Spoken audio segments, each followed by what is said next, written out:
Ayan, good morning. Tanungin mo, ready ka na bang makinig? Ready ka na bang makinig? Amen. Kaya bago tayo dumako sa word ni Lord, gusto ko lang din magpasalamat kay Lord sa isang buong linggo na isang buong linggo na binigay niya sa bawat isa. Kasi ito na yung last na pahinga namin. Sinulit ko talaga yung pahinga ko literal na walang tulugan. Yung isang buong linggo na last na kasi magpapasukan na ulit bukas. Though online naman kami tomorrow ni Kuya Jem. And thank you kay Lord kasi ito na yung last sem namin na mag-aaral kami talaga. Kasi ang pangalawang sem naman is OJT. So, ito na yung parang hindi naman siya ganun talaga kahirap yung sa sem namin ngayon. Kasi mas mahirap yung last sem. Mas mahirap yung last sem. Kasi nandun yung major namin eh. Pero ngayon, mas madali siya kasi kasama natin si Lord. Diba? Makakatapos tayo nakasama si Lord. Yun yung may pagmamalaki natin eh, diba? Amen. And thank you kay Lord sa lahat-lahat ng pagpapala, blessings, guidance, and protection lalong-lalo na kay Papa kasi kahit umulan, bumagyo, si Papa kasi nagbabiyahe pa din. Kasi siya lang yung naghahanap buhay sa amin. Kaya thank you kay Lord kasi safe na safe si Papa umuwi sa bahay. Pag alis niya, kung ano yung tsura niya, ganun pa rin. Pogi pa rin pagka-uwi. Pogi pa rin si Papa. Kahit ano yung tsura, yun pa rin, pogi pa rin talaga. And thank you kay Lord kasi yun nga sabi nila, naisalba natin yung isang buong linggo. And thank you kay Lord kasi alam ko magiging successful din yung first day of class namin ni Kuya. Kasi magkaklase ulit kami. And thank you kay Lord. And yan, dama na tayo sa word ni Lord. Ayan. Handa na po ba ang bawat isa? Amen. Amen. Kaya ngayon, dako na tayo sa word ni Lord. Alam niyo po ba kaninang umaga, ang ganda po ng topic namin. About sa call to imitation. And this month, ang topic natin about sa mentorship and teaching. Mentorship and teaching. And sa mentorship and teaching, merong merong essential na dapat natin ginagamit. Alam niyo po ba kung ano? Hindi nila alam. Ano ba yung essential na ginagamit natin pagka pumasok tayo sa mentorship and teaching? Bible? Pwede? Pero meron tayong ginagamit. Isa siya sa 5 senses ng tao. Yun ay ang easy mo. Fear. Ibig sabihin yung tenga natin, ginagamit natin. Yun yung essential na ginagamit natin every time na pumapasok tayo sa mentorship and teaching. Ngayon, matututunan natin gaano nga ba ka-powerful yung pakikinig. Ngayon, anin mo muna yung katabi mo. Makinig muna tayo. Malalaman natin kung gaano nga ba ka-powerful yung pakikinig. Amen! Kaya ngayon, dako na tayo sa word ni Lord. Matatagpuan ang word ni Lord sa umagang ito sa Gawa 8:26 to 40. Sabay-sabay po nating basahin. May isang anghel ng Panginoon na nagsabi kay Felipe, "Punta agad sa timog at sundan mo ang daan na mula sa Jerusalem papuntang Gaza. Ang daang iyon ay bihira na lang daanan." Kaya umalis si Felipe at doon ay nakita niya ang taong taga-Ethiopia. Pauwi na ito galing sa Jerusalem kung saan siya sumamba sa Diyos. Mataas ang kanyang tungkulin dahil siya ang pinagkakatiwalaan ng kailanganan ng kalandas. Ang kalandas ay Elena ng Ethiopia. Nakasakay siya sa kanyang karwahe at nagbabasa ng aklat ng propeta Isaiah. Sinabi ng Espiritu kay Felipe, "Tagaan mo at magsabay ka sa kanyang karwahe." Kaya tumakbo si Felipe at inabutan niya ang karwahe.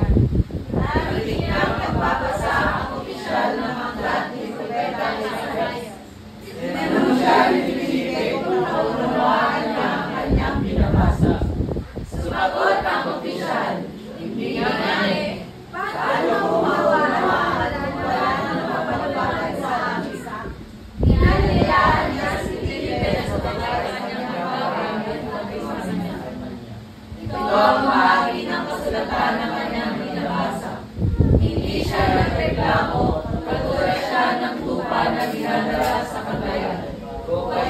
isang munting tupa na walang hiling habang ginugupitan.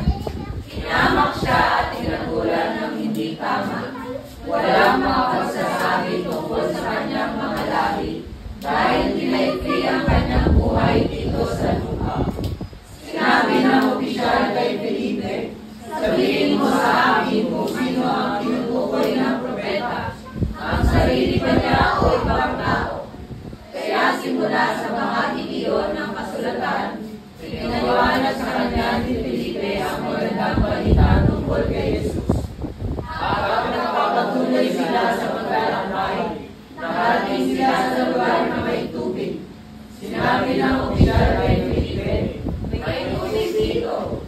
May dahilan pa ba para hindi ako magpapisuman? Sumagot si Felipe sa kanya, maaari ka nang bautismuhan kung sumasampalataya ka ng buong puso. Sumagot ang opisyal, oo, sumasampalataya ako na si Jesucristo ang anak ng Diyos.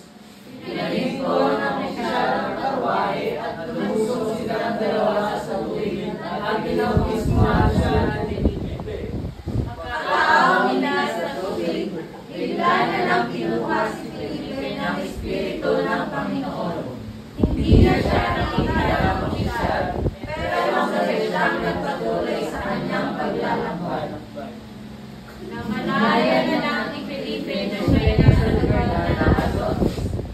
Nangaral siya ng magandang balita sa mga bayan na dinadaanan niya hanggang makarating siya sa Caesarea. Amen. Let's pray. Yes, Lord God. Hallelujah. Panginoon, we praise you, we honor you sa oras na to, Lord. Itinataas namin ang iyong salita, Panginoon, sa umagang ito, Lord. Gamitin mo ako, Panginoon, upang ibahagi sa kanila ang iyong salita. And Lord God, hayaan mo, Panginoon, at tanggapin nila ito ng buong puso. Lord, maraming salamat sa ilang namin yung binabalik ang mataas na mapurit pagsamba sa tanging pangalan ng Jesus. Amen. Amen! Doon sa binasa natin, kung nabasa nyo, hindi ito yung karaniwan natin pinag-uusapan na. Kadalasan kasi natin pinag-uusapan, paano nga ba tayo matututo or paano tayo tuturuan. Pero ngayon, papakinggan natin kung paano nga ba tayo makikinig. Ano nga ba yung makukuha natin pagka natuto tayong makinig? Sa binasa natin, meron dalawang character doon. Main character, sino kaya yon? Felipe, tsaka si? Yung eunuch. Ayan, si Philip dito, isa siyang evangelist or yung nagbabahagi ng salita ng Panginoon sa labas. And one of the 7 deacons, sila yung mga tinawag na, kasi kailangan na ng 12 disciples ng tutulong sa kanila para magbahagi or mga lagaan dun sa mga tao na, ayun, sa mga balo. And yung 7 deacons is Stephen, Prochorus, Nicanor, Timon, Parmenas, Nicolas, and si Philip o si Felipe. And yung isa nating character is yung eunuch. And yung eunuch, dito, siya ay isang high rank official. Siya yung inutusan para or pinagkatiwalaan ng kayamanan ng Candace. Yung ibig sabihin ng Candace is reyna ng Ethiopia. Ayan. Kaya ngayon, ayan, kung naintindihan niyo yung story is, hindi siya kadalasan napapansin sa Bible. Actually, ngayon ko lang din siya napansin yung pinaka-story ng natong si Philip and nung eunuch. And kung naiintindihan natin yung story, all about siya sa pakikinig. Na yung pakikinig pala, ang lakas pala ng impact sa buhay ng bawat isa. Amen. Amen. Kaya ngayon sabi mo muna, uy, wag mo muna ako kausapin. Sabi mo sa katabi mo, makinig muna tayo. Makinig muna tayo. Sinabi mo ba sa katabi mo? Ano sabi? Ayaw mo ba? Praise God. Amen. Amen. And yung story natin, si Philip po is isa nga sa 7 deacons. At inutusan siyang pumunta sa lugar ng Gaza. And inutusan siya ng anghel na pumunta sa Gaza. At nakita niya doon yung isang eunuch na nakasakay sa karwahe. Ayan, karwahe. Ayan, nakita niya. And then, ang ginawa niya. Pasensya na. Ayan, sa karwahe. Karwahe. Ayan, nakasakay sa Kaya ang ginawa ni Philip, pumunta siya doon sa karwahe para sumabay. Pero nakita ni Philip na yung eunuch is may binabasa siya. Yung binabasa niya is Bible at nandun siya sa book ni Isaiah. Binabasa niya may binabasa siyang passage doon. And sabi ni Philip, syempre pagka hindi ka Christian, parang unang pasok mo sa church, tapos ang lalim nung shinare sa'yo, parang, ano sinasabi nito? Parang yun yung una mong approach eh. Ano bang sinasabi nito? Parang ang gulo naman, hindi ko alam kung para sa akin ba? Or tinutukoy niya ba yung sarili niya? O yung iba yung tinutukoy niya? Parang ganun yung papasok una sa isip mo eh. Diba? Unang papasok sa isip mo na, hindi ko maintindihan. Ang lalim naman ng sinasabi nito. Diba? Pagka hindi ka talaga tunay na Kristiyano, at ang kailangan mo ay isang tutulong sa iyo. At kung nakita nyo, sabi dito nung eunuch kay Felipe, sabihin mo sa akin kung sino ang tinutukoy ng propeta. Ang sarili ba niya o ibang tao? At meron pa siyang sinabi dito. Tinanong kasi siya ni Philip, naiintindihan mo ba kung ano yung binabasa mo? Sabi naman nung eunuch, hindi nga eh, paano ko mauunawaan kung wala namang magpapaliwanag sa akin? Amen. Kaya kayo, naiintindihan natin gaano nga ba ka-importante yung pakikinig. Gaano nga ba ka-powerful yung pakikinig. Amen. Amen. Ready na ba kayong malaman? Amen. Pero bago yan, alamin muna natin sino ditong nakakaalam ng pagkakaiba ng hearing and listening. Amen. Ang hearing, sabay-sabay, to receive sound. And you can hear the sound without conscious effort. Ibig sabihin, ang hearing, nakikinig ka lang. I mean, kung ano yung naririnig mo, ayan, naririnig mo lang siya. Parang kung halimbawa, ayan, nakikita, ay naririnig ko, electric fan. Tumutulong yung electric fan, umiikot. Sound lang. Hindi mo na kailangan ng effort na kailangan mong intindihin yung, ay, electric fan yan. Para sa para mahanginan ako. Hindi ganon. Kasi doon na papasok yung listening. Ang listening, sabay-sabay, it is not a process of paying attention to understanding and interpreting those sounds. It requires conscious effort. Amen. At ang listening is a process of paying attention to understanding and interpreting the sound. Ibig sabihin, naiintindihan mo na kung ano yung sinasabi. Halimbawa, sinabi ko, ang ganda naman ni Ate Hazel. O, di ba? Meron agad siyang binalik sa akin na sinabi niya. Di ba? Ibig sabihin, naintindihan niya agad na maganda siya. Di ba, Ate Hazel? Amen. Ibig sabihin, kapag sinabing listening, naiintindihan mo at nai-interpret mo ng maayos. Amen. At sa passage na to, yun, malalaman natin, paano ba nag-work yung pakikinig? Gaano nga ba ka-powerful yung pakikinig? Ngayon, nakikita ko lahat nakikinig, walang nagsasalita. Kasi ang gagamitin lang natin ngayon ay tenga at hindi yung bibig. Okay? Amen? Amen! Ayan, ang bawat isa ay tikip. Pwede tayo gumamit ng mata kasi meron tayong TV. Pero, iwasan muna natin gumamit ng bibig ninyo. Pakinggan natin kung paano nga ba nag-work yung listening. Amen! Ang first point natin is listening, cultivate humility. Amen! Ibig sabihin, yung pakikinig, nag-cultivate pala ng humility. Amen! Humility means when someone listens attentively, especially without interrupting, and demonstrate willingness to learn from others and recognition that they may not have all the answer. Amen! Ibig sabihin, ang pakikinig pala, nagko-cultivate na humility. Ibig sabihin, tinatanggap mo sa sarili mo na, ay, hindi ko pa alam yan. Ay, hindi ko pa alam yung ganyan eh. Okay lang. Ay, naano ko na yun, na-share na yan dati. Pero, sige, magsusulat pa rin ako. Ibig sabihin,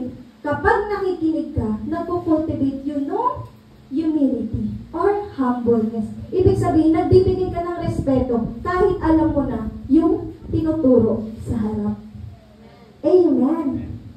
Amen. And the best example po dito, sa binasa natin na listening cultivate humility is si Pastora Meli po. Alam niyo po ba si Pastora Meli? Siya yung isa sa pinakagrabe talaga yung humble ni Pastora na kahit bata, kahit gano'ng bata dito, kahit si Chuchay, si JC, kahit ano pang edad mo, si Pastora Meli lagi siya may hawak na ballpen tsaka notebook. Amen. Always siyang nagte-take note. Kahit alam na pastora na yun eh. Di ba? Pastora na yun si Pastora eh. So, ang i-expect mo, halos lahat alam na ni Pastora. Pero si Pastora, yung humility niya, grabe. Kasi kahit alam niya na, pinapakita niya pa rin na nakikinig siya. Attentively. Amen? Amen. Ibig sabihin, it demonstrates willingness to learn. Willingness to learn. Na kahit alam ko na, sige, makikinig ako. Kasi alam ko, hindi lahat ng sinasabi, hindi lahat ng alam ko, sinasabi niya. Amen. Hindi lahat ng alam ko na lahat. Ang hirap yung maliwanag, di ba? Praise God. Amen. Kailangan magkaroon tayo ng heart with humility. Kailangan ready ka palagi makinig. Kahit bata, matanda, kahit sinong nasa harapan, basta nagsasalita, nakikinig ka. Amen? Amen. At dito sa binasa natin, kung nakita nyo, si Philip is binigyan na siya ng karapatan para mag-share ng word ni Lord. Pero ang ginawa niya, nakinig pa rin siya doon sa angel. Nasabi, sige, pumunta ka doon sa Gaza. Diba? Kasi nga may ipapagawa siya. And kung kadalasan kasi sa mga tao ngayon, once na may position ka, ang ginagawa mo, no, ayoko nga pumunta dyan, dito ako. Alam niyo ba yung story ni Jonah and the big fish? So, di ba kilala si Jonah? And ang ginawa niya, hindi niya sinunod kung ano yung gusto ng Panginoon. Amen. Amen. Dapat tayo mga tao, ang ginagawa natin, once na, katulad nung yung eunuch, si Philip, katulad ni Philip, di ba? Ang ginawa niya na kahit may position na siya, yung humbleness niya is nasa Panginoon pa rin. Kailangan yung humbleness natin hindi nawawala. Yes. Hindi porket alam mo na lahat. Kasi may mga bagay na hindi pa natin talaga alam. May maliliit na bagay. Hindi naman sabi nga, kahapon ba yun? Ay, kanina ata yun, sabi na, pagkapanganak mo pa lang, alam mo na lahat. Ano, marunong ka na magluto? Marunong ka na, sabi nga si Brother Erwin daw kanina, pagkapanganak pa lang, sumasayaw ni. Amen, hindi tayo ganun. Ibig sabihin, kapag every time na may nagtuturo sa atin, dapat willing pa rin tayo. Dapat willing pa rin tayo magpaturo. Kahit may alam na tayo, dapat willing pa rin tayo magpaturo. Amen. Amen. Sabihin mo sa katabi mo, magpaturo ka na. Magpaturo ka na. Amen. At yung mga tao ngayon, tayong mga tao, limited lang yung alam natin. Limited lang yung kaya nating abutin. Na kahit sobrang talino mo, kahit si Einstein ka, may limitation yung kaya mong abutin. Hindi lahat ng nandito sa mundo alam mo. Kasi isa lang yung nakakaalam nung nangyayari dito sa mundo, kundi si Lord na. Amen. Kaya dapat, always lang dapat meron tayong heart na palaging nakikinig. Amen. Hindi yung more on salita ka ng magsalita. Diba? Mas powerful na yung pagsasalita kaysa pakikinig eh. Diba? Kaya dapat, mas nakikinig tayo. Makinig ka lang na makinig kahit inaantok ka na. Kahit inaantok na yung katabi mo, makinig ka lang. Yes. Amen? Makinig ka lang. Kasi ganoon ka-powerful yung listening. It cultivates humility. And ang second point natin is listening help in building strong relationships. Sabi sa verse 31, sumagot ang opisyal, hindi nga eh. Paano ko mauunawaan kung wala namang magpapaliwanag sa akin? Inanyayahan niya si Felipe na sumakay sa kanyang karwahe at tumabi sa kanya. Amen! Ibig sabihin, yung pakikinig pala, nakakatulong para makabuild tayo ng strong relationship. Amen! Kung sa binasa natin, kung makikita nyo, unang kita pa lang nung eunuch pati ni Philip eh. Pagka may una kang nakilala, hindi mo naman siya i-approach agad na, sige, tumabi ka dito sa akin. Hindi naman ganun eh. Ang una mong approach parang, uy, hi, hello. Ganun lang eh. Yun yung una mong approach talaga. Yun yung unang approach ng tao. Pero alam niyo po ba, na dahil sa pakikinig ni Philip at nung eunuch, nakatulong ito para makabuild ng strong relationship na inanyayahan pa pala si Philip na sumakay sa karwahe at tumabi sa kanya. Ibig sabihin, kapag marunong kang makinig, nakakabuild ka ng strong relationship. And yung pakikinig po, hindi lang sa isang tao. Na halimbawa, ako nagsasalita, kayo nakikinig. Ibig sabihin, pwede rin akong makinig. Katulad din ni Lord, si Lord, nagsasalita sa atin si Lord. Ayan, thank you. Ayan, nagsasalita si Lord through Word of God. Nagsasalita si Lord through Word of God. Amen. Nagsasalita si Lord through Word of God. And tayo nakikinig kay Lord. Amen. And si Lord, every time na nagpe-pray tayo, nananalangin tayo, nakikinig din si Lord. Amen. Ibig sabihin, nakakapag-build ito ng strong relationship. Every time na kinakausap natin si Lord, at every time na kinakausap tayo ni Lord, mas lumalalim yung relationship natin kay Lord. Amen. Diba? Amen. And gusto ko lang din i-share na this week is, kasi meron kaming fasting, prayer and fasting, and tinry ko yung parang, yung pagpe-pray na, parang nagkukwento ka lang na, Lord, alam mo kung ba ganito yung nangyari sa buong buhay mo. Naging diary ko si Lord. Hindi. Ano siya, super effective siya kasi parang mas nagiging komportable ka kay Lord na ito palang time na to, sabi ko, grabe, close na pala talaga kami ni Lord. Close na, pero hindi pa naman niya tayo kapamitin sa sobrang close, di ba? And, alam niyo po ba, super effective ng once na may strong relationship ka sa isang tao. Kasi ibig sabihin, parehas kayo marunong makinig. Amen. Amen. Ibig sabihin, parehas kayo marunong makinig, hindi porket ikaw yung nakakataas, di ba? Hindi porket bata ako, ikaw matanda, hindi. Pero dahil marunong kayong makinig, doon nyo nabubuo yung matibay na pagsasamahan. Amen! Example natin is yung sa parent and child. Kadalasan ito yung, kadalasan ito yung nagiging problem ng, mga kabataan. Sabi nila, hindi naman ako naiintindihan ni mama eh. Hindi naman ako naiintindihan ni papa eh. Diba? Pero, kapag ang magulang at ang anak marunong pakinggan ang isa't isa, magkakaroon sila ng understanding. Amen. At yun ang nagre-result ng strong relationship. Amen. Amen. Bakit parang ako lang nag-aamin? Oo nga. Bakit lang si pastor lang yung nag-aamin? Amen. Bakit natatamaan sila pastora na palagi na lang si mama? Ano ba yan? Hindi ako naiintindihan ni mama. Nagtagan mo ba? Amen.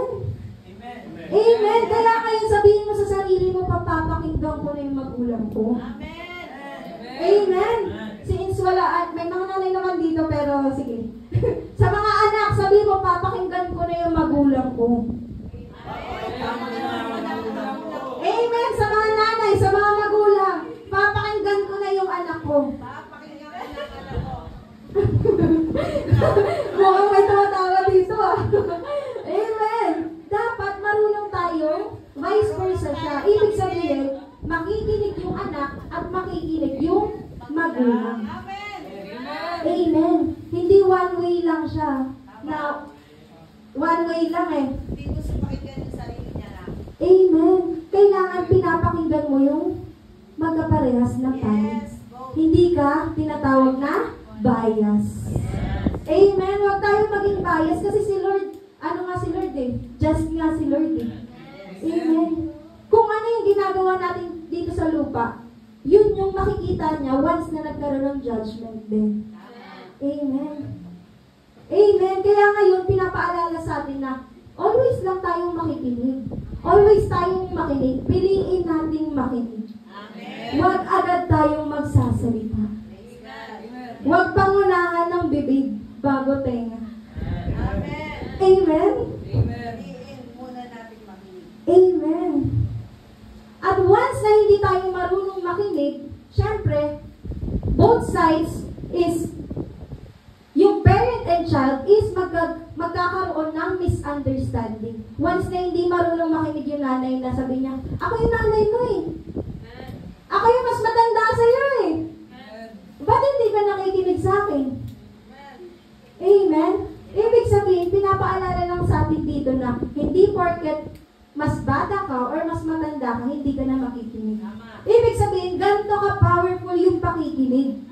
Minsan, ganito ka powerful yung listening. Ibig sabihin, nagbibuild siya ng strong relationship. Amen.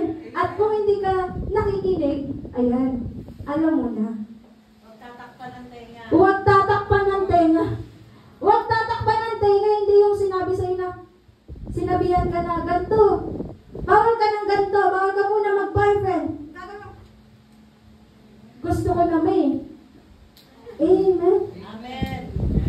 Kung makikita natin, minsan, ang mga magulang, pinagbabawalan tayo para ipunta tayo sa tama. Kasi alam nila yung mangyayari sa makakabuti para sa atin. Amen. Pero, yung mga kabataan, meron din time na pwede rin tayong magsalita. With respect pa din sa mga magulang natin. Amen. And yun, kung nakita nyo, si Philip and yung eunuch is nakapag-build sila ng relationship in a short period of time.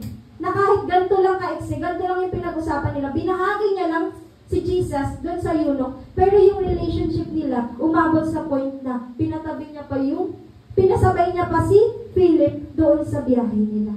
Diba? Amen. And yun ang ikalawang point natin. Listening help in building strong relationship. And ang ating last point is, sabay-sabay, change happens when you learn to listen. Amen. Ibig sabihin, ito sabi sa verse 36 to 40, habang nagpapatuloy sila sa paglalakbay, nakarating sila sa lugar na may tubig. Sinabi ng opisyal kay Felipe, may tubig dito, may dahilan pa ba para hindi ako mabautismuhan?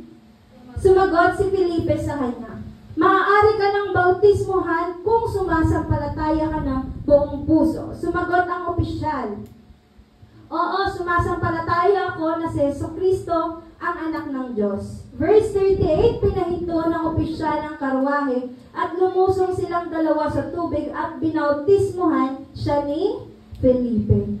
Amen. Kung makikita natin dito, nung time na in-approach ni Philip yung eunuch at nag-ask ng help yung eunuch kay Philip, doon nangyari yung pagbabago. Amen. Amen. Kung makikita natin na kapag marunong tayong makinig, possible may mangyari. Posibleng may mangyayari. At may gagawin kapag marunong tayong makinig. Amen. Kaya kung hindi pa nagbabago yung katabi mo, baka hindi nakikinig yan. Amen. Amen. Tanongin mo nga, nagbago ka na ba? O nagbago ka na kay Lord?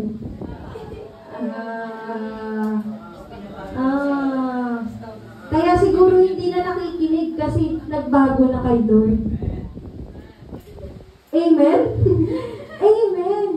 Change happen when you learn to listen. At ang ganda ng story nito na yung eunuch is willing siyang makinig kay Philip dahil alam niyang si Philip or yung mentor, kasi kung makikita natin mentorship kasi pinag-aaralan natin dito, ibig sabihin tinuturuan na siya ni Philip kung ano nga ba yung ibig sabihin ng binabasa niya.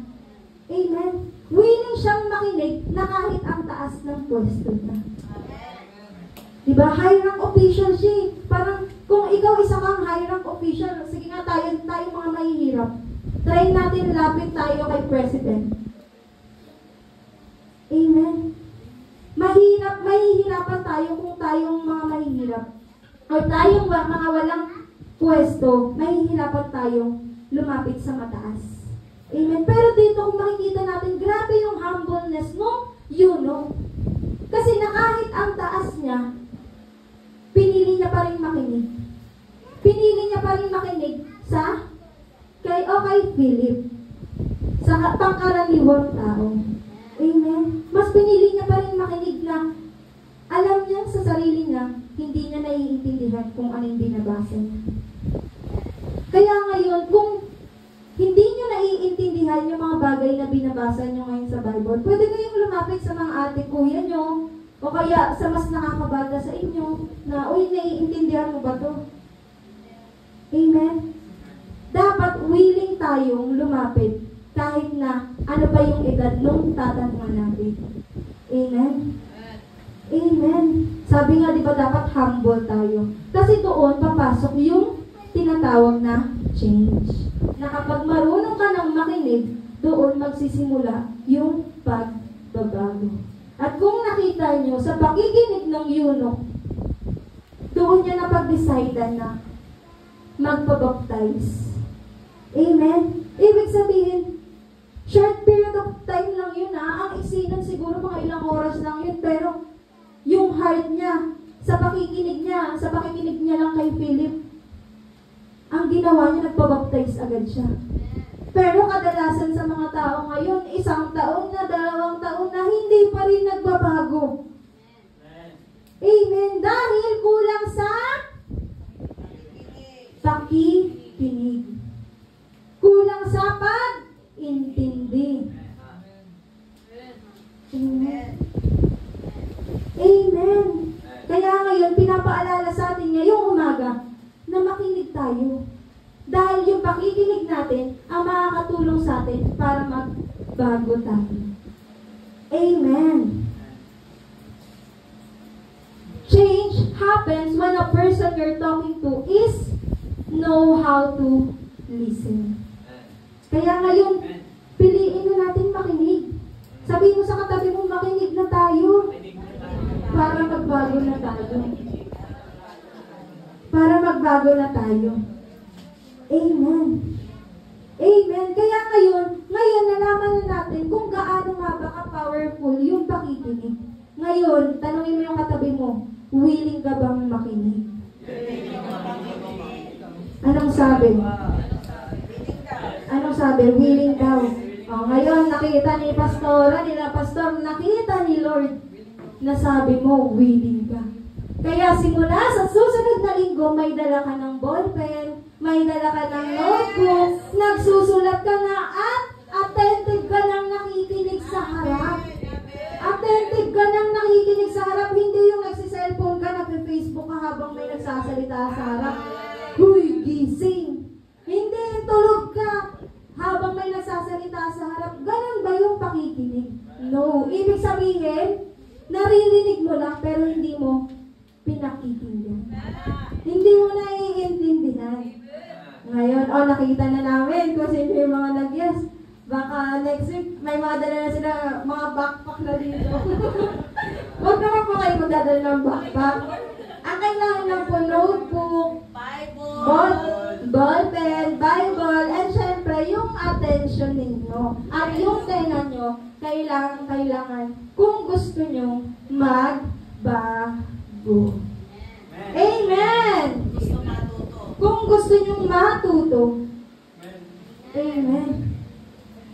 Amen. Kaya, in conclusion, sabay-sabay, understanding the power of listening. It can cultivate humility, it builds strong relationship, and it can change someone's life. Amen. Never natin i-underestimate ang power ng pakikinig.